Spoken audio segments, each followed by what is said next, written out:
सभापति महोदय, भाजपा ने पूरे देश में वक्फ के नाम पर कई सारे झूठ फैलाए हैं। आइए आज उनकी सच्चाई पर बात करते हैं। वक्फ ट्रिब्यूनल को संसदीय शब्द ऐसे बताया जाता है जैसे वक्फ ट्रिब्यूनल कोई मजहबी खाप पंचायत हो। सभापति महोदय, जबकि सच्चाई यह है कि वक्फ ट्रिब्यूनल भी तो सरकारी न्यायिक विभाग है, जिसमें सरकार द्वारा नियुक्त जज होते हैं, जिसमें प्रशासनिक अधिकारी होते हैं, कहीं ऊपर से थोड़ी आ गए।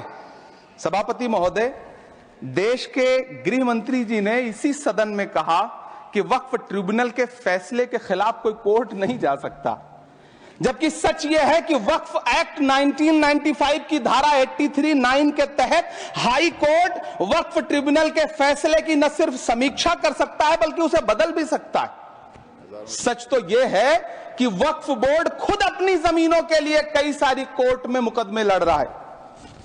सभापति महोदय, दिल्ली की जिन 123 संपत्तियों को लेकर कल माइनॉरिटी मिनिस्टर, होम मिनिस्टर साहब और अभी आदरणीय नेता सदन बात कर रहे थे, आइए उनकी सच्चाइयों पे भी बात करते हैं।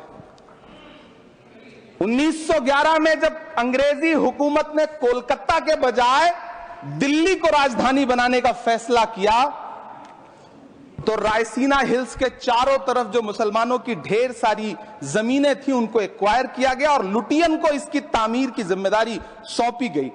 सेंट्रल विस्टा की तरह लुटियन जोन का मेगा प्लान तैयार हुआ, लेकिन उस वक्त के मुसलमानों ने उस वक्त की अंग्रेजी हुकूमत से अपनी इबादत गाहों को बचाने के लिए लड़ाई लड़ी। मामला ब्रिटिश गवर्नमेंट तक पहुंचा। तब यह तय हुआ कि वो जो धार्मिक स्थल हैं उन्हें जस का तस रहने दिया जाएगा। इंडिया गेट के बगल वाली मस्जिद हो, जाप्तागंज, सुनहरी बाग मस्जिद हो, पार्लियामेंट रोड वाली मस्जिद हो, ऐसी 123 संपत्तियों के मैनेजमेंट के लिए 1913 में मुसलमान वक्फ वैलिडेशन एक्ट बना और उसके बाद एक नया शहर बसाया गया जिसे लुटियंस जोन का नाम दिया गया। फिर 1943-45 के बीच एक और समझौता हुआ आजादी से पहले, उसके तहत काफी सारी वक्फ जायदादों को सुन्नी मजलिस औकाफ बनाकर उसके अंडर किया गया ताकि उसकी देखरेख की जा सके। गृह मंत्री जी 2 दिन से सदन में जो बात कह रहे हैं वो दरअसल 123 संपत्तियां उसी सुन्नी मजलिस औकाफ के तहत आती। सभापति महोदय, आजाद भारत आजाद हुआ। आजादी के बाद भारत में 1954 में वक्फ एक्ट लागू हुआ, जिसकी धारा 9 के तहत 1964 में केंद्रीय वक्फ काउंसिल का गठन हुआ। दिल्ली की वही 123 प्रॉपर्टीज को 1970 में सर्वे गजट करके गजट नोटिफाई किया गया। इसके निपटारे के लिए पूर्व प्रधानमंत्री इंदिरा जी के द्वारा 1974 में एक बर्नी कमेटी बनाई गई।